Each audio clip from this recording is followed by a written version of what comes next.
আজকে ৮২তম জুমা। বিষয়বস্তু হলো কারবালার ঘটনার কারণ এবং কারবালা ঘটনাকে কেন্দ্র করে কিছু করণীয় বর্জনীয়।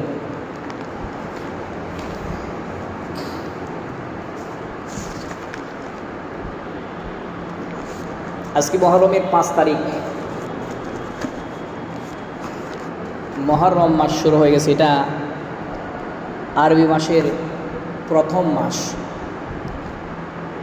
১২ মাসের মধ্যে প্রথম মাস। ইংরেজি সর্বপ্রথম যেমন জানুয়ারি মাস, ঠিক তেমনইভাবে আরবি মাসের মধ্যে সর্বপ্রথম মাস হলো কি? মহরম মাস।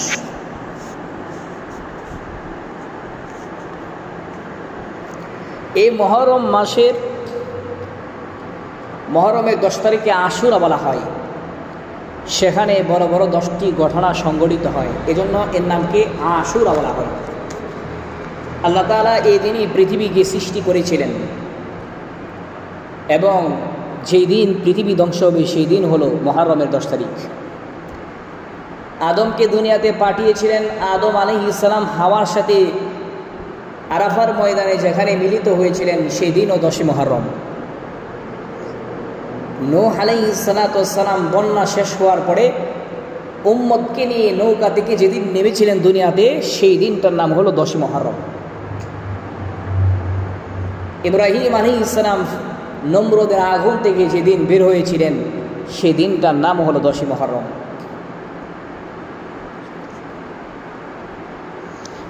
আইয়ুব আলাইহিস সালামকে আল্লাহ তাআলা কঠিন রোগ দিয়ে পরীক্ষা করেছিলেন। শরীরে পচন সৃষ্টি হয়ে গেছে। এই রোগ থেকে আল্লাহ যেদিন মুক্তি দিয়েছিলেন সেই দিনও ছিল ১০ই মহরম। হযরত ইউনূস আলাইহিস সালামকে মাছ গিলে ফেলেছিল। মাছ যেদিন তাকে আবার বমি করে জমিনে ফেলে দেয়, মাছের পেট থেকে যেদিন বের হয়েছিল সেই দিনটাও ছিল ১০ই মহরম। মূসা আলাইহিস সালাম এবং তার বাহিনী নাম হলো বনি ইসরাইল। এই বনি ইসরাইলের মূলত ইহুদি, ইসরাইল ইহুদি যেটা বলা হয় সেটা হলো কি? বনি ইসরাইল। এ বনি ইসরাইল মূসা আলাইহিস সালামের এই উম্মত নীল নদ পাড়ি দিয়ে যাওয়ার পরে ফেরাউনকে যেদিন আল্লাহ তাআলা ডুবায় মারছিল সেই দিনটার নাম হলো ১০ই মহরম, যেদিন মূসা আলাইহিস সালাম মুক্তি পেয়েছিলেন। এবং আল্লাহ তাআলা ঈসা আলাইহিস সালামকে যেদিন আকাশে উঠিয়ে নেন সেদিনটাও ছিল 10ই মুহররম। বড় বড় এই 10টি ঘটনা সংঘটিত হওয়ার কারণে এই দিনটার নাম হয়ে যায় আশুরা। আশুরা হলো এটা 10টি ঘটনার কারণে হয়েছে। তাহলে আর মুসলমানদের এই উম্মতের জন্য এই 10ই মহরম যে ঘটনা সংঘটিত হয় সেটার নাম হলো কারবালার ঘটনা। কারবালার ঘটনা কেন সংঘটিত হয়েছিল? যদি ইতিহাস আমরা তালাশ করি তাহলে দেখি শুধু মুসলমানদের ঐক্য নষ্ট হওয়ার কারণে কারবালার ঘটনাটা সংঘটিত হয়েছিল। মুসলমানদের ঐক্য নষ্ট করার পিছনে যেই লোকটা কাজ করেছিল তার নাম হলো আব্দুল্লাহ ইবনে সাবা, ইহুদি মুনাফিক। সে দেখলো মুসলমানদের মধ্যে ঐক্য আছে, আর এই ঐক্যের কারণে মুসলমান অল্প সংখ্যক হলেও বিশাল কাফেরদের বিশাল বাহিনীর বিরুদ্ধে তারা বিজয়ী লাভ করে। সে চিন্তা করে কিভাবে মুসলমানদের ঐক্য নষ্ট করা যায়। এজন্যই সে হযরতে উসমানের খেলাফতকালে মদিনাতে আসার পরে প্রকাশ্য ঘোষণা দিলেন যে আমি মুসলমান। মূলত মুসলমান না, সে ছিল কি? ইহুদি, ইসরাইল। এই ইসরাইল মুসলমানদেরকে ঐক্য নষ্ট করার জন্য, ফাটল সৃষ্টি করার জন্য কাজ শুরু করে দিল। কি কাজ করতে লাগলো? মদিনাতে কিছুদিন অবস্থান করে মদিনাতে কিছু মানুষের কাছে গিয়ে প্রকাশ করে যে উসমান কিভাবে রাষ্ট্রের প্রধান হয়, যেখানে আলী আছে। আলী তো নবীর বংশের লোক। নবীর বংশের মানুষ থাকতে অন্য বংশের মানুষ কীভাবে রাষ্ট্রীয় প্রধান হয়? এমনভাবে বুঝাইল, মানুষও তখন চিন্তা করলো কথা তো ঠিক আছে। আস্তে আস্তে তার কথাগুলো মানুষ গ্রহণ করতে লাগলো। আলীর কাছে যখন এই সংবাদ বস্তু, আলী বললেন, সাবধান, এরকম কোনো কথা তোমরা প্রচার করবা না, কারণ আমার চাইতে উসমান খেলাফতের দায়িত্ব পালন করার জন্য, রাষ্ট্রের দায়িত্ব পালন করার জন্য আমার চাইতে বেশি যোগ্য ব্যক্তি হলো উসমান। আলী রাদিয়াল্লাহু তাআলা ফাত্তা দিলেন না। কিন্তু আব্দুল্লাহ ইবনে সাবা কিন্তু বসে থাকে নাই। সে মুসলমানদের কাছে উসমানের বিরুদ্ধে প্রচার করে থাকে যে উসমান সরকারের কোষাগার থেকে, বাইতুল মাল থেকে শুধু তার আত্মীয় স্বজনকে টাকা বরাদ্দ দেয়, গরিব মানুষদেরকে না দিয়ে শুধু আত্মীয় স্বজনকে দেয়, স্বজন প্রীতি করে উসমান। এবং এই ঘটনাটা সে সিটিতে লেখল, নিচে লিখে দিল আলী, লেখছে আব্দুল্লাহ ইবনে সাবা, নাম দিছে আলী, আলী নিজেও জানে না। দিয়ে সে বিভিন্ন প্রদেশের মধ্যে পাঠাইতে লাগলো। তখন মদিনা ছিল রাজধানী, মদিনা, কুফা, বসরা, মক্কা, মিশর, ইয়ামেন, শাম, এই প্রদেশগুলো মিলে মূলত একটা মুসলমানদের একটা রাষ্ট্র ছিল। এই বিভিন্ন প্রদেশের মধ্যে সিটি লিখতে লাগলো আলীর নাম দিয়ে যে উসমান স্বজন প্রীতি করে, উসমান এই অন্যায় করে, সেই অন্যায় করে। আলীর নাম দিয়ে যখন সিটি পাঠাইতে লাগলো, মানুষ তো আলীকে সবাই চিনে, আলীকে ক্ষততবা সবাই বিশ্বাস করবে, আলীর ভক্তবিন্দু আছে। এইভাবে অনেক প্রদেশের মধ্যে উসমানের বিরুদ্ধে কিছু লোক তৈরি হয়ে গেছে, যে উসমানের বিরুদ্ধে আলী রাদিয়াল্লাহু তাআলা প্রকাশ্য বিরোধিতা করতেছে, মূলত আলী জানেই না। এরপরে আব্দুল্লাহ ইবনে সাবা ওই প্রদেশগুলো যেখানে উসমানের বিরোধী লোক আছে তাদেরকে নিয়ে 35 হিজরিতে যখন মদিনা থেকে সব সাহাবীরা মক্কাতে হজ করতে চলে গেছে, এই ফাঁকা দিয়ে উসমানকে অ্যাটাক করার জন্য সমস্ত মানুষদেরকে নিয়ে, বিদ্রোহীদেরকে নিয়ে আব্দুল্লাহ ইবনে সাবা মদিনাতে এসে উসমানের বাড়ি ঘেরাও করল। 22 দিন পর্যন্ত হজরতে উসমানকে অবরুদ্ধ করে রাখে। এরপরে একদিন তার বাড়ির পিছনে দেওয়াল ভেঙে হজরত উসমানকে গিয়ে হত্যা করে। হজরত উসমান রাদিয়াল্লাহু তাআলাকে হত্যা করার পরে আলী রাদিয়াল্লাহু তাআলা মক্কা থেকে মদিনায় চলে আসছেন। সেখানে মদিনার মধ্যে বিশৃঙ্খলা সৃষ্টি হয়েছে। একদল লোক উসমানের বিরুদ্ধে হত্যা করার পরেও আন্দোলন শুরু করে দিয়েছেন তাদেরকে থামানোর জন্য। আর এই বিরোধীরা হযরত আলীকে দায়িত্ব দিলেন, তাদের নেক্সট টার্গেট হলো আলীকে হত্যা করবে, আলীকে দিয়ে মুসলমানদের মধ্যে আরেকটা ফাটল সৃষ্টি করবে। তারা ভালো করে জানতো আলী ছিল ঠান্ডা মেজাজের মানুষ। সে ক্ষমতাতে রাষ্ট্রের প্রধান হওয়ার পরে প্রথমে রাষ্ট্রকে সামলাবে, এরপরে উসমান হত্যার বিচার করবে। কিন্তু মুসলমানরা চাইবে সর্বপ্রথম যেই খলিফা হবে তাকে বলবে যে উসমান হত্যার বিচার করা হোক। তখন মুসলমানদের বিরুদ্ধে আরেকটা যুদ্ধ শুরু হয়ে যাবে। এই জন্য এই ঘটনাকে ঘটানোর জন্য আব্দুল্লাহ ইবনে সাবা তারা আলীকে জোর করে ক্ষমতা দিয়ে দিলেন। আলীও দেখলো যদি আমি এখন খলিফার দায়িত্ব না নেই, তাহলে এখন যারা বিদ্রোহী করতেছে এ দুষ্কৃতী লোকদের মধ্যে কেউ খেলাফতের দায়িত্ব নিবে, তাহলে তো সর্বনাশ। এজন্য উনি খেলাফতের দায়িত্ব নিলেন। আয়েশা ছিল মক্কাতে, আর শামে ছিল আমিরে মুআবিয়া। এরা ঘোষণা দিল আলীকে আমরা খলিফা মানি, তবে আলীকে সর্বপ্রথম উসমান হত্যার বিচার করতে হবে, না হয় তাকে খলিফা হিসেবে মেনে নিব না, রাষ্ট্রের প্রধান হিসেবে মেনে নিব না। তখন আয়েশা এবং আব্দুল্লাহ আমিরে মুআবিয়া এই দুইজন বসরাতে আসলো, আলীও বসরাতে গেল। এখানে যাওয়ার পরে হযরত আলী আম্মাজান আয়েশাকে কথা দিলেন, হ্যাঁ আমি সর্বপ্রথম ক্ষমতার মধ্যে বসে সর্বপ্রথম উসমান হত্যার বিচার করব।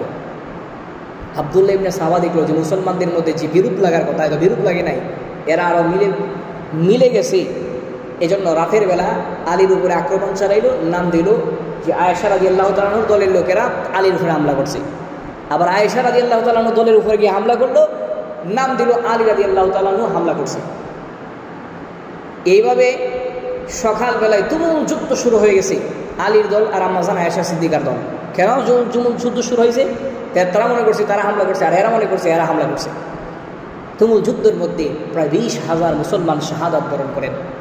আলী রাদিয়াল্লাহু তাআলা আনহু তখন বুঝতে পারলেন যে এটা তৃতীয় পক্ষের কোনো কাজ, আয়েশার কাছে গেলেন, বুঝাইলেন যে যুদ্ধ বন্ধ করুন, যে এই যুদ্ধ তো মুসলমানদের, এই যুদ্ধের মধ্যে মুসলমান যুদ্ধ করে যেখানে শাহাদাত বরণ করে মুসলমান। আলী এটা বিষয়টা মানতে পারে নাই। আম্মা জান আয়েশাকে বুঝাইলেন যে আমরা তো আপনার উপরে হামলা করি নাই, আমরা তো আপনার উপরে হামলা করি নাই। তখন যুদ্ধ বন্ধ হয়ে গেছে, শান্তি চুক্তি হয়েছে। আলী কথা দিলেন যে হ্যাঁ আমি উসমান হত্যার বিচার করব। এরপরে চলে গেছে। আলী যখন মদিনাতে আসলেন, রাষ্ট্রীয় দায়িত্ব পালন করবেন, আব্দুল্লাহ ইবনে সাবা তখন আলী রাদিয়াল্লাহু তাআলাকে বুঝাইতে লাগলেন যে আমিরে মুআবিয়া কিন্তু আপনাকে আমির মানে নাই, আমিরে মুআবিয়া কিন্তু আপনাকে খলিফা মানে নাই, আপনাকে খেলাফতের দায়িত্ব থেকে সরানোর জন্য আমিরে মুআবিয়াকে কিন্তু ষড়যন্ত্র করতেছে। মূলত আমিরে মুআবিয়া ষড়যন্ত্র করে নাই। এটা আলী কি বুঝাইলেন? উল্টা পাল্টা বোঝানোর কারণে হযরত আলী রাদিয়াল্লাহু তাআলা আমিরে মুআবিয়াকে গভর্নরের পদ থেকে সরাই দিয়েছে। এর আগে আমিরে মুআবিয়া তার বাহিনী নিয়ে আলীর বিরুদ্ধে যুদ্ধ করতে আসতে লাগলো। আলীও যুদ্ধ করার জন্য, প্রতিহত করার জন্য গেল। বসরা কুফার মাসখানে একটা জায়গার নাম হলো সিফিন। এখানে মুসলমানদের বিরুদ্ধে মুসলমান দুই দলের মধ্যে আমিরে মুআবিয়া এবং তুমুল যুদ্ধ শুরু হয়ে যায়। এই যুদ্ধের মধ্যেও প্রায় 60,000 মুসলমান শাহাদাত বরণ করে। মোটা ফাড়ো সৃষ্টি করছে কে? আব্দুল্লাহ ইবনে সাবা ইহুদি, ইসরাইল। কিয়ামত পর্যন্ত এই ইহুদিরা মুসলমানদের বিরুদ্ধে লেগেই থাকবে, কিয়ামত পর্যন্ত লেগে থাকবে। মুসলমানদের ঐক্য নষ্ট করার পিছনে প্রধান ব্যক্তি হলো আব্দুল্লাহ ইবনে সাবা ইহুদি। আর এই ইহুদিরা সবসময় মুসলমানদের বিরুদ্ধে লেগেই থাকবে। যে ঐক্য নষ্ট করছে, এই ঐক্য কিয়ামত পর্যন্ত আর ফিরেও আসবে মুসলমানদের বিরুদ্ধে। এখন সৌদি আরব করবে এক কথা, পাকিস্তান করবে আরেক কথা, বাংলাদেশ বলবে আমরা দুইজনের মাঝামাঝি আছি। এমন একটা অবস্থা চলে গেছে। মুসলমান এখন ঐক্য আর হইতে পারে না। অনেক চেষ্টা করতেছে মুসলমান ঐক্য হওয়ার জন্য, গোটা দুনিয়ার মুসলমান আর ঐক্য হতে পারবেও না। এমন একটা পরিস্থিতি সৃষ্টি হয়েছে। হযরত আলী রাদিয়াল্লাহু তাআলা আমিরে মুআবিয়ার সাথে আবার শান্তি চুক্তি করলেন যে আমরা কি শুরু হয়ে গেল, কিছুদিন আগেও মুসলমান যুদ্ধ করলো, আবার আজকে মুসলমান যুদ্ধ করে। আমাদের যুদ্ধ করার কথা ইহুদিদের সাথে, আমরা যুদ্ধ করি। মুসলমান তো অনেক মারা গেছে, শহীদ হয়ে গেছে, এভাবে যদি আমরা যুদ্ধ করতেই থাকি। শান্তি চুক্তি করলেন যে আপনিও আমার বিরুদ্ধে যুদ্ধ করবেন না, আমিও যুদ্ধ করব না। আপনি আজকে থেকে শামের প্রধান, আপনি এদিক দিয়ে সামলান। মিশরের প্রধান বাধা দিলেন আমর ইবনে আসকে। আলী রাদিয়াল্লাহু তাআলা তখন কুফায়, রাজধানীকে মক্কা থেকে মদিনা থেকে সরাইয়া কুফাতে নিয়ে গেল, বর্তমানে ইরাক, ওইখানে রাজধানী সরাইয়া নিয়ে গেছে। এই যে মদিনা থেকে খেলাফতের দায়িত্ব নিয়ে গেলেন। এরপর থেকে সেখানে আলী রাদিয়াল্লাহু তাআলা কুফা নগরীতে আলী রাদিয়াল্লাহু তাআলা বসবাস করতে লাগলেন। ইরাকের কুফা নগরীতে হযরত আলী রাদিয়াল্লাহু তাআলা সেখানে চলে গেলেন। মদিনা ছিল যে মদিনার মধ্যে এত বিশৃঙ্খলা সৃষ্টি হওয়া যাবে না, রাষ্ট্রের কাজ এখানে রাখা যাবে না, এখানে রাসূলের রওজা আছে। এই জন্য কুফা নগরীতে নিয়ে গেলেন আলী রাদিয়াল্লাহু তাআলা। সেখানে নিয়ে যাওয়ার পরে যেহেতু আমিরে মুআবিয়ার সঙ্গে আলী একটা শান্তি চুক্তি করছে, এই জন্য আলী রাদিয়াল্লাহু তাআলা যেহেতু শান্তি চুক্তি করছে, আলী রাদিয়াল্লাহু তাআলা যেহেতু শান্তি চুক্তি করেছেন, এই জন্য হযরতে আলীর বিরুদ্ধে, আলী রাদিয়াল্লাহু তাআলার বিরুদ্ধে খারিজিরা আব্দুল্লাহ ইবনে সাবার দলেরা ফতোয়া লাগাইল যে আলী ফাসেক, আর খলিফা না মানার কারণে আমিরে মুআবিয়া কাফের। এজন্য তাদের বিরুদ্ধে, তাদেরকে হত্যা করার জন্য কিছু বাহিনী তৈরি করছে এবং তারা বলল যে একসঙ্গে আমরা 3 ব্যক্তির উপরে রাতে ফজরের সময় হামলা করব। আলী, আমিরে মুআবিয়া এবং আমর ইবনে আস। তারা যখন ফজরের নামাজের ইমামতি করবে, 3 জন 3 জায়গায়, মিশরে একজন আমর ইবনে আস, আর শামে আমিরে মুআবিয়া, আর আলী হলো কুফা নগরীতে। এই 3 জনের উপরে একসাথে হামলা করব।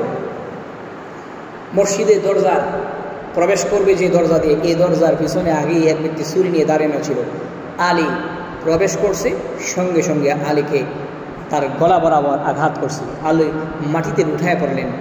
অন্য লোকেরা আলীকে তখন চিকিৎসা করাইলেন, 15 তারিখে আলীকে আঘাত করা হলো, 17 তারিখে 17 রমজান আলী রাদিয়াল্লাহু তাআলা ইন্তেকাল করলেন। আমর ইবনে আসের উপরে হামলা করলেন, কিন্তু উনি নুয়ে পড়ছে, তখন তাকে সবাই মিলে ধরে নিয়ে গেছে। আমর ইবনে আস উনি ফজর নামাজও যায় নাই, কারণ উনি অসুস্থ ছিলেন। তখন আরেকজন ব্যক্তি গেছে তাকে আমর ইবনে আস মনে করে তাকে হত্যা করছে। একসাথে 3 হামলা করছে, একটাতে সফল হয়েছে, 2টাতে ব্যর্থ। এইভাবে আলীকে হত্যা করার পরে সর্বপ্রথম আলীকে হত্যা করার পরে হাসানকে সবাই রাষ্ট্রের প্রধান বানিয়ে দিলেন। হাসান দেখলেন কিছু মানুষ আমার পক্ষে আর কিছু মানুষ আমিরে মুআবিয়াকে আমির হিসেবে চাই। এজন্য আবার আব্দুল্লাহ ইবনে সাবার গোষ্ঠীরা তারা হযরতে হাসানকে উস্কানি দিয়ে রাখলেন যে আমিরে মুআবিয়ার বিরুদ্ধে যেন যুদ্ধ করে, কিন্তু উনি যুদ্ধ না করে উল্টো হাসান উনি সরাসরি আমিরে মুআবিয়ার কাছে গিয়ে বলেন যে খেলাফতের যুগ বলেন আপনি রাষ্ট্রের প্রধান। 6 মাস দায়িত্ব পালন করার পরে ওনাকে দায়িত্ব দিয়ে গেলেন। কেন ওনাকে দায়িত্ব দিলেন? এজন্য আলী রাদিয়াল্লাহু তাআলা ছেলে হুসাইন হাসানকে এই আব্দুল্লাহ ইবনে সাবা এবং খারিজিরা ওনাকে বিষ পান করে হত্যা করছে। 20 বছর পর্যন্ত আমিরে মুআবিয়া 60 হিজরি পর্যন্ত আমিরে মুআবিয়া দেশ শাসন করার পরে উনি যখন অসুস্থ তখন ঘোষণা করলেন আমার পরবর্তীতে খলিফা হবে, রাষ্ট্রের প্রধান হবে আমার ছেলে ইয়াজিদ। তখনও মদিনাতে বড় বড় 6 জন সাহাবী জীবিত, রাসূলের স্ত্রী আয়েশা জীবিত, হুসাইন রাদিয়াল্লাহু তাআলা আনহু রাসূলের নাতি, আবু বকরের ছেলে আব্দুর রহমান, ওমরের ছেলে আব্দুল্লাহ এবং রাসূলের চাচা ইবনে আব্বাসের ছেলে আব্দুল্লাহ ইবনে আব্বাস এবং আব্দুল্লাহ ইবনে জুবায়ের রাদিয়াল্লাহু তাআলা আনহু। এই 6 জন ব্যক্তি তখনও জীবিত ছিলেন। এরা থাকতে কিভাবে ইয়াজিদ রাষ্ট্রের প্রধান হয়? যদিও রাষ্ট্র প্রদান করার মতো, রাষ্ট্র পরিচালনা করার মতো যোগ্যতা ইয়াজিদের ভিতরে ছিল, কিন্তু ইয়াজিদ মদ পান করত আর ইয়াজিদ নাচ গান নিয়ে ব্যস্ত হয়ে পড়ত। এজন্য তাকে তারা খলিফা মানে নাই। আমিরে মুআবিয়া মদিনাতে আয়েশা তাদেরকে বললেন যে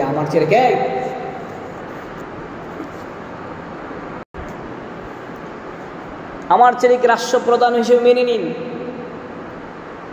হুসাইন তখন 3টা প্রস্তাব দিলেন, আপনার পরবর্তীতে কে রাষ্ট্রপ্রধান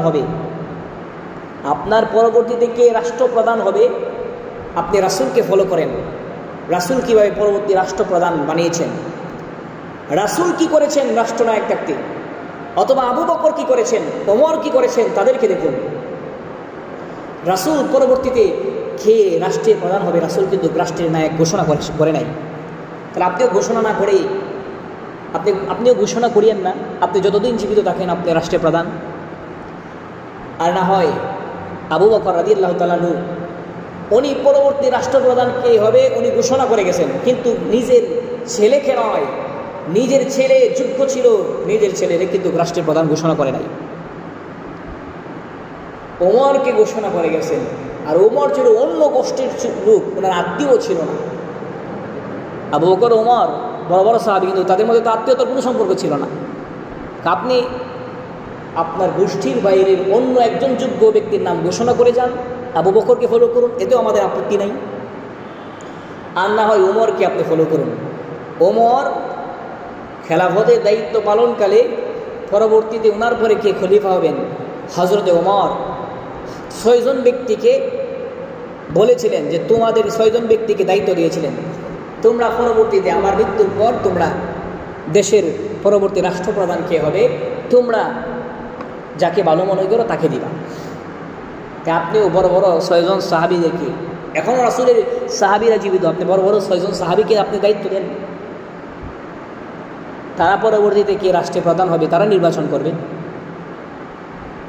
কিন্তু এই 3টা প্রস্তাবের বাইরে যদি যান, আপনার ছেলেকে ঘোষণা করেন, এতে আমরা মানব না। কেন? আলী রাদিয়াল্লাহু তাআলা আশঙ্কা ছিল যদি ইয়াজিদের আমির মুআবিয়ার ছেলে ইয়াজিদ রাষ্ট্রের প্রধান হয়, তাহলে ইয়াজিদ আবার তার ছেলেকে বানাবে, তার ছেলে আবার তার ছেলেকে বানাবে, এভাবে রাষ্ট্রতন্ত্র শুরু হয়ে যাবে। যোগ্য হোক আর না হোক, তখন রাজ পরিবার শুরু হয়ে যাবে, যেমনটা এখনও সৌদি আরব আছে।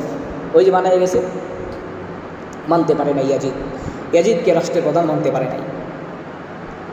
এই কারণে আমিরে মুয়াবিয়া তখন তার ছেলেকে বলল, তুমি রাষ্ট্রের প্রধান থাকবা, তবে এই 6 জন সাহাবী এরা তোমাকে যাই বলে না কেন, তুমি কিন্তু এদের বিরুদ্ধে কিছু বলবা না। আমির মুয়াবিয়া ইন্তেকালের পরে জোর করে রাষ্ট্রের প্রধান হয়ে যায়, অথচ এই 6 জনের পক্ষে ছিল সারা দেশের মানুষ, তাদের পক্ষে ছিল। থাকলে কী হবে? জোর করে ক্ষমতায় বসে আছে কে? ইয়াজিদ, জালেম শাসক। কেমন জালেম চিন্তা করেন। এরপরে তারা কেন 6 জন মানে না? এই 6 জনকে গ্রেফতার করার জন্য নোটিশ জারি করে দিলেন, আইন জারি করে দিলেন। আলী রাদিয়াল্লাহু তাআলা তার পরিবারের 80 জন সদস্যদেরকে নিয়ে হযরতে আলী মক্কাতে গেলেন। সেখান থেকে কুফার উদ্দেশ্যে রওনা হলেন। মাঝখানে কারবালার ময়দানে দেখা হয়ে গেল, ইয়াজিদের বাহিনীর সাথে তুমুল ঝগড়া হলো, লড়াই হলো। আলী রাদিয়াল্লাহু তাআলা নূর 72 জন পরিবারের সদস্যকে, আলী রাদিয়াল্লাহু তাআলা নূর পরিবারের 72 জন সদস্যদেরকে নির্মমভাবে শহীদ করা হয়েছে। কেন শহীদ করা হয়? এর কারণটা কি? আলী রাদিয়াল্লাহু তাআলা তাকে খলিফা মানে নাই। কুফার মানুষ তাকে বারবার চিঠি দিয়েছিল, আপনি কুফাতে আসেন, আপনাকে আমরা খলিফা মেনে নিব। কিন্তু মূলত আলী রাদিয়াল্লাহু তাআলাকে কুফাতে মারার জন্য তারা ষড়যন্ত্র করছিলেন। আলী রাদিয়াল্লাহু তাআলা তখন বলছিলেন যে তোমরা আমাকে দাওয়াত করে নিয়ে আসছো, আইনা এমন কেমন মেহমানদারি। মুঝে কুফা ওয়ালো মুসাফির না সমঝো, मैं आया नहीं हो बुलाया गया हो। আলী রাদিয়াল্লাহু তাআলা বেশ কিছু শের করেছিলেন যে আমি তো আসতে চাই নাই, তোমরা আমাকে নিয়ে আসছো জোর করে, এখন আইসা আমাকে এভাবে তোমরা হত্যা করার জন্য চাচ্ছ। আলী রাদিয়াল্লাহু তাআলা বলছিলেন যে আমাকে এ দেশ থেকে বের করে দাও, আমি অন্য কোথাও যে সুন্দরভাবে বসবাস করবো, কিন্তু দুষ্কৃতিকারীরা দেয় নাই। যাই হোক, হযরত আলী রাদিয়াল্লাহু তাআলাকে যে শহীদ করা হয়েছে, এই ঘটনাকে কেন্দ্র করে আমাদের দেশে 10ই মুহররম কিছু বেদাত চালু আছে। তারা 10ই মুহররমকে কেন্দ্র করে তাজিয়া মিছিল করে, আলীর পক্ষে তাজিয়া মিছিল করে, ঘোড়া মৌকট এগুলো বানিয়ে মিছিল করতে করতে যাই, হাসান হোসেন এইগুলো মিছিল করতে করতে চাই। এই তাজিয়া মিছিল এটা হলো ইসলামের নব আবিষ্কৃত বেদাত। এই বেদাত কাছ থেকে আমরা বেঁচে থাকব। আবার মুহররম মাস আসলেই একদল মানুষ তারা মুরসিয়া পাঠ করে, বিলাপ করে, রাতের বেলা মোমবাতি ধরিয়ে তারা মুরসিয়া পাঠ করে বিলাপ করে। মুরসিয়া পাঠ করা হয়, বিলাপ করা হয়। মুরসিয়া পাঠ করা রাতের মুহররম মাস শুরু হলে রাতে মোমবাতি ধরিয়ে হযরত আলী রাদিয়াল্লাহু তাআলা পরিবারের লোকদের জন্য সুখের মাতন করে, হাই হাসান হাই হুসেন বিলাপ করতে থাকে, হাই হাসান কি শহীদ করা হলো, এইভাবে বিলাপ করতে থাকে, মাতন করতে থাকে। এগুলো ইসলামের শরীয়ত দ্বারা প্রমাণিত নয়, এগুলো হলো ইসলামের নব আবিষ্কৃত বিধাত। বিলাপ করা সম্পর্কে 2টা হাদিস আমরা শুনি। জামিউ সগীরের এক হাদিসের মধ্যে আসছে, রাসূলের কন্যা রুকাইয়া যখন ইন্তেকাল করেন, কিছু এলাকার মহিলারা বিলাপ করতে থাকে, বিলাপ করে কান্নাকাটি করে। ওমর এটা দেখে রাসূলের সামনে শাবক নিয়ে গেলেন আর তাদেরকে শাবক উঁচু করে ধরলেন। ওমর রাদিয়াল্লাহু তাআলা শাবক উঁচু করে ধরলেন। ধরার পরে ওই মহিলাদেরকে বললেন, তোমরা চুপ করো, বিলাপ করবা না। আল্লাহর হাবিব বলেন, ওমর তুমি থামো।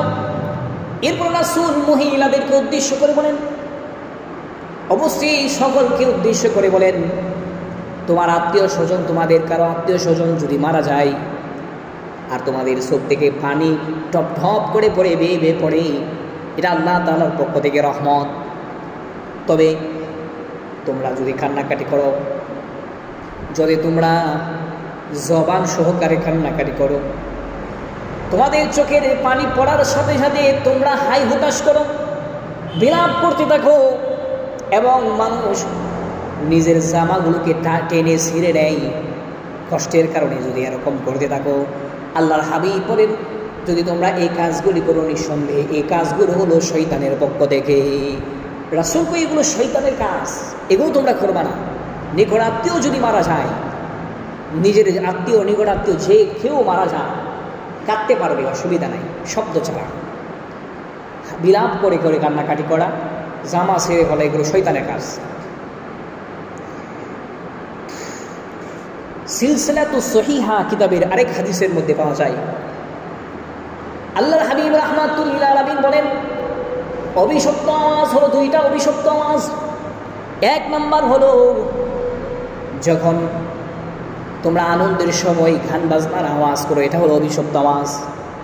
যে বিয়ের শাদীর মধ্যে গান বাজনা বাজানো হয়, এ গান বাজনার আওয়াজ হলো অভিশপ্ত আওয়াজ। আল্লাহর হাবিব বলেন, দুই নাম্বার অভিশপ্ত আওয়াজ হলো কান্নাকাটি করা, বিলাপ করে কান্নাকাটি করা, বিলাপের আওয়াজ হলো অভিশপ্ত আওয়াজ। সুতরাং তোমরা এই দুই আওয়াজ থেকেই বেঁচে থাকো। দুই আওয়াজ থেকে বেঁচে থাকার জন্য রাসূল বললেন,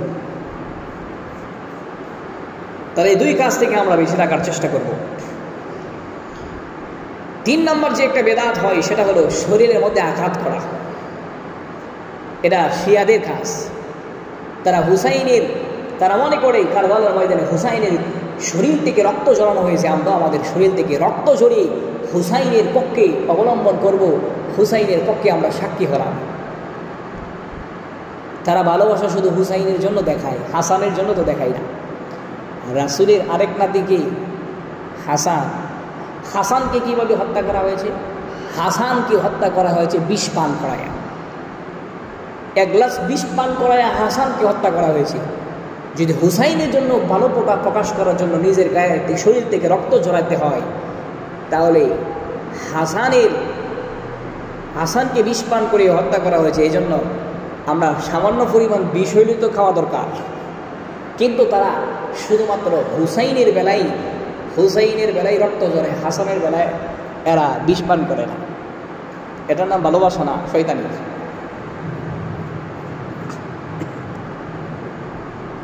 তিন নম্বর, পানির ব্যবস্থা করা হয়। এই দিনে হুসাইন পানি পাই নাই, এই জন্য পানির ব্যবস্থা করা হয়। মানুষকে পানি পান করানো ভালো কাজ, কিন্তু এই দিনেই কেন পানি পান করাতে হবে? শরবত পান করাই, রুহ আফজা দিয়ে লাল বানাইয়া, রুহ আফজা মিশাইয়া, এই 10ই মুহররম বিভিন্ন এলাকার মধ্যে পানি পানির ব্যবস্থা রাখে, ওয়াজ মাহফিল করে, আর ওয়াজ মাহফিলের পাশে পানি পানির ব্যবস্থা রাখে। এটাও বেদাত। আরেক বুজুর্গ, উনি প্রস্রাব পায়খানা করার পরে পানি ব্যবহার করে না।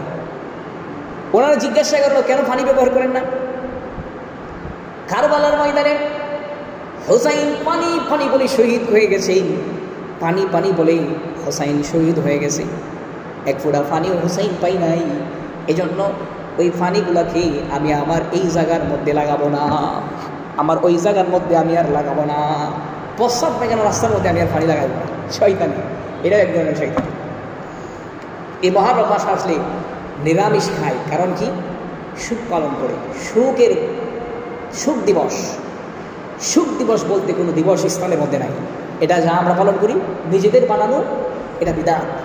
সুখ দিবস পালন করা, এই মাসে সুখ দিবসের মাস, এই জন্য বিয়ে শাদী বন্ধ, এই মাসে বিয়ে শাদী চলে না। এটাও কুপ্রথা, বিদআত। এই সবগুলো হলো বিদআত। এই সমস্ত বিদআত থেকে আমাদেরকে বেঁচে থাকতে হবে। এই সমস্ত বিদআত থেকে আমাদের বেঁচে থাকতে হবে, কারণ বিদআত যদি আমরা সমর্থন করি, বিদআতকে আশ্রয় দিই, বিদআত কাজে আমরা অংশগ্রহণ করি, হাসরের ময়দানে রাসূল হাউজে কাউসারের পানি আমাদেরকে পান করাবেন না। বুখারী শরীফের 6584 নম্বর হাদিসের বর্ণনা, আব্দুল্লাহ ইবনে মাসউদ থেকে বর্ণনা। সুহাইল ইবনে সাহাল রাদিয়াল্লাহু তাআলা আনহু থেকে বর্ণিত, আল্লাহর হাবিব রাহমাতুল লিল আলামিন বলেন, হাসরের ময়দান যেদিন কায়েম হয়ে যাবে, আল্লাহ তো আগেই ঘোষণা দিয়েছেন যে আমাকে হাউজে কাউসারের মালিক বানায় দিবেন। আল্লাহর হাবিব বলেন, হাউজে কাউসারের পানি পান করার জন্য উম্মতকে আমি হাউজে কাউসারের পানি পান করানোর জন্য আমি আগেই সেখানে উপস্থিত হয়ে যাব। কিয়ামতের ময়দানে, হাসরের ময়দানে আমার উম্মত যখন হাউজে কাউসারের পানি আসবে, আমি তাদেরকে নিজের হাতে উঠাইয়া পানি পান করাবো। আর আমার যে উম্মত একবার হাউজে কাউসারের পানি পান করবে, আল্লাহর হাবিব বলেন কিয়ামত জান্নাতে যাওয়ার আগ পর্যন্ত আমার ওই উম্মত আর পিপাসার্ত হবে না। এবার হাবিব বলেন, একদল মানুষ আসবে আমার কাছে, আমি তাদেরকে পানি পান করাবো। হঠাৎ আমি তাকায় দেখবো তাদের মধ্যে আর আমার মাঝে একটা আড়াল হয়ে গেছে, দেওয়াল হয়ে গেছে। আমি আল্লাহর কাছে ফরিয়াদ করবো, রব্বুল আলামিন, এরা তো আমার উম্মত, আমি তাদেরকে চিনি, তারাও আমাকে চিনে। এরা যে আমার উম্মত, আমি তাদেরকে চিনতে পারবো, তারাও চিনবে যে আমি তাদের নবী। তাহলে আমাদের মাঝখানে কেন আড়াল হয়ে গেল? আল্লাহ তখন রাসূলকে ডাক দিয়ে বলেন, রাসূল, আপনি দুনিয়া থেকে আসার পরে আপনার এই উম্মতগুলা ইসলামের মধ্যে এমন কিছু আবিষ্কার করেছেন যা আপনার শরীয়তের মধ্যে ছিল না। অর্থাৎ এরা বেদাত কাজ করেছে, বেদাত আবিষ্কার করেছে, বেদাত কাজ করেছে, বেদাতে অংশগ্রহণ করেছে। সুতরাং আপনি তাদেরকে দূরে সরায় দিন। আল্লাহ রাসূল তখন তাদেরকে বলবেন, সুহকান সুহকান, তোমরা দূর হয়ে যাও, দূর হয়ে যাও। এই কথা বলে রাসূল তাদেরকে হাউজে কাউসার থেকে দূরে সরায় দিলেন। হাউজে কাউসারের পানি তাদের নসিব হবে না, তারা যারা বেদাত আবিষ্কার করে, বেদাতে অংশগ্রহণ করে। সুতরাং মুহররমকে কেন্দ্র করে আমরা এই সব বেদাত থেকে বেঁচে থাকার চেষ্টা করব। প্রকাশ্য কোনো বেদাত হতে থাকলে এলাকাবাসীর দায়িত্ব হলো আমরা এই বেদাতকে প্রতিহত করব। কারণ কি, কোনো এলাকার মধ্যে, কোনো মহল্লার মধ্যে যদি প্রকাশ্য একটা বেদাত চালু হয়ে যায়, আল্লাহ এই এলাকা থেকে একটা সুন্নতকে উঠায় নেবেন, এমনভাবে উঠায় নেবেন কিয়ামত পর্যন্ত এই সুন্নতকে আল্লাহ তাআলা এই এলাকার মধ্যে আর ফেরত দেবেন না। এজন্য এই বেদাত কাজ থেকে আমরা বেশি থাকবো, এবং এই বেদাত থেকে বেশি থাকবো, প্রকাশ্য বেদাত কাজ থেকে আমরা করবো। আমরা 10ই মুহররম আমরা করব কি? 2টা আমল আমরা সেদিন করতে পারবো। এক নাম্বার কি? হাদিস থেকে শুনি, বুখারী শরীফের 2004 নম্বর হাদিসে বর্ণনা, বর্ণনা আব্দুল্লাহ ইবনে আব্বাস রাদিয়াল্লাহু তাআলা আনহু বলেন, আল্লাহর হাবিব রাহমাতুল লিল আলামিন, আল্লাহর হাবিব রাহমাতুল লিল আলামিন যখন মক্কা থেকে মদিনায় চলে আসেন, মদিনাতে আসার পরে রাসূল দেখেন মদিনার ইহুদিরা 10ই মুহররম রোজা রাখে। রাসূল তাদেরকে জিজ্ঞাসা করলেন, তোমরা কেন 10ই মুহররম রোজা রাখো? ইহুদিরা জবাব দেয়, 10ই মুহররম আল্লাহ তাআলা হযরত মূসা আলাইহিস সালাম এবং তার উম্মতকে ফেরাউনের হাত থেকে 10ই মুহররম আল্লাহ তাআলা তাদেরকে হেফাজত করেছিলেন, মুক্তি দিয়েছিলেন। 10ই মুহররম আল্লাহ তাআলা মূসা আলাইহিস সালামকে ফেরাউনের হাত থেকে মুক্তি দিয়েছিলেন। ফেরাউনকে নীল নদে ডুবাইয়া আল্লাহ তাআলা তাকে মৃত্যু দিয়েছিলেন।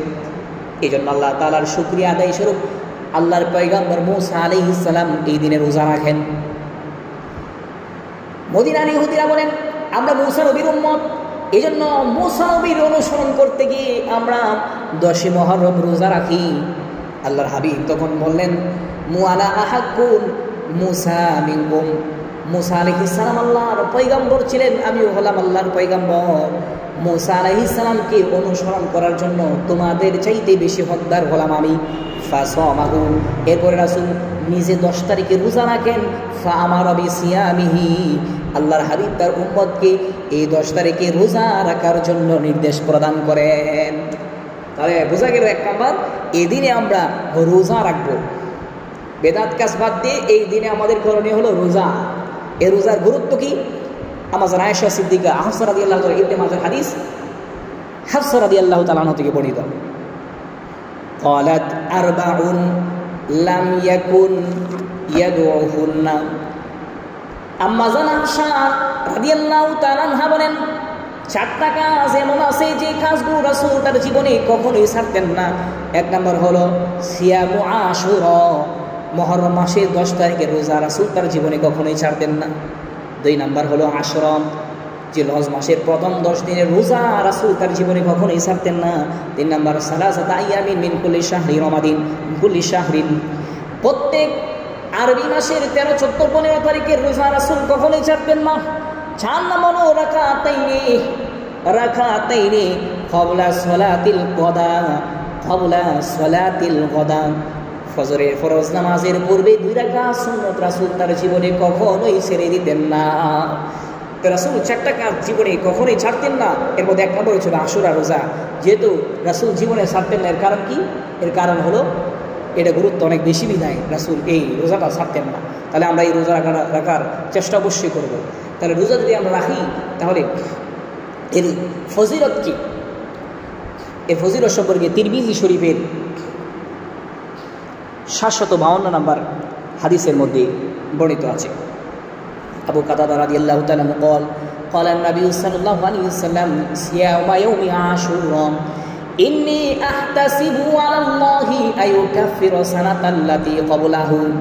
আল্লাহর হাবিব কয়, আমি আশুরার রোজা রাখি আর আশা করি আল্লাহ তাআলা যে ব্যক্তি আশুরার রোজা রাখবে আল্লাহ তাআলা ওই ব্যক্তির সামনের জীবনের 1 বছরের গুনাহগুলোকে আল্লাহ মাফ করে দিবেন। সুবহানাল্লাহ। তাহলে আশুরার রোজার ফজিলত হলো 1 বছরের সামনে গুনাহ মাফ করে দিবেন। এই রোজা রাখার আমরা চেষ্টা করব। আর এই রোজা ফজিলত সম্পর্কে এই রোজা রাখার সিস্টেমটা কি এটা আমরা আরেকটা হাদিস থেকে শুনি। মুসনাদে আহমদের একটা হাদিস থেকে শুনি। قال النبي صلى الله عليه وسلم صوموا عاشوراء তোমরা আশুরা দিনের রোজা রাখো। وخالفوا اليهود এবং ইহুদিদের বিরোধিতা করো। সুমু ক্বাবলাহু ইয়াওমান আও বাদাহু ইয়াওমান। আল্লাহর হাবিব বলেন ইহুদিরাও যেহেতু এই দিনে রোজা রাখে তাদের বিরোধিতা করার জন্য তোমরা হয় আগে একদিন রোজা রাখো, না হয় 10 তারিখের পরে একদিন রোজা রাখো। রোজার রোজা রাখো একদিন আগে এবং পরে রোজা রাখার মাধ্যমে তোমরা ইহুদিদের বিরোধিতা করো। তাহলে আমরা হয়তো 9-10 অথবা 10-11 এই দিনে আমরা রোজা রাখবো। তবে 9-10 আরেক হাদিস থেকে পাওয়া যায় যে রাসূল 9-10 রোজা রাখা এটা উত্তম, এটা বেশি। রাসূল চাইছিলেন যে 9-10 রোজা রাখবেন। এই জন্য আমরা 9-10 তারিখে রোজা রাখবো। আরেকটা কাজ করব, সেটা কি? আমরা তিরমিজি শরীফের 741 নম্বর হাদিসের বর্ণনা থেকে পাই। আলী রাদিয়াল্লাহু তাআলা থেকে বর্ণিত, এক ব্যক্তি আলীর কাছে প্রশ্ন করেন, আলী রমজান মাসের উপরে কোন মাসে তুমি রোজা রাখার জন্য আমাকে নির্দেশ প্রদান করো? আলী বলেন, তুমি যে প্রশ্নটা আমাকে করেছিলে আল্লাহ রাসূলের জীবিত থাকা অবস্থায় আমি রাসূলের পাশে বসা ছিলাম। একজন ব্যক্তি এই যে রাসূলকে হুবহু সেই প্রশ্নটা করেছিলেন যে রাসূল, আমি রমজানের পরে যদি রোজা রাখতে চাই তাহলে কোন দিনে রোজা রাখার জন্য আপনি আমাকে নির্দেশ প্রদান করেন? আল্লাহর হাবিব তখন বললেন, যদি তুমি রমজানের পরে রোজা রাখতে চাও তাহলে মুহররমের 10 তারিখে রোজা রাখো, কারণ এই দিনটা হলো আল্লাহর দিন। আল্লাহর মাস হলো মুহররম মাস, মুহররমের 10 তারিখ হলো আল্লাহর দিন। এই দিনে তুমি রোজা রাখো।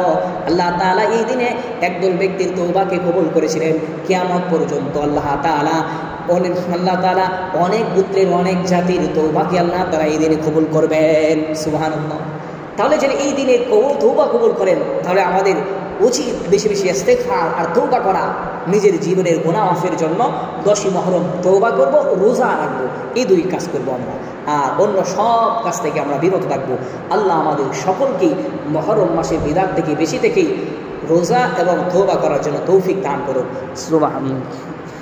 দান করুন। আমিন। যারা সুন্নাত করেনি কবুল করুন, সুন্নাত করেনি।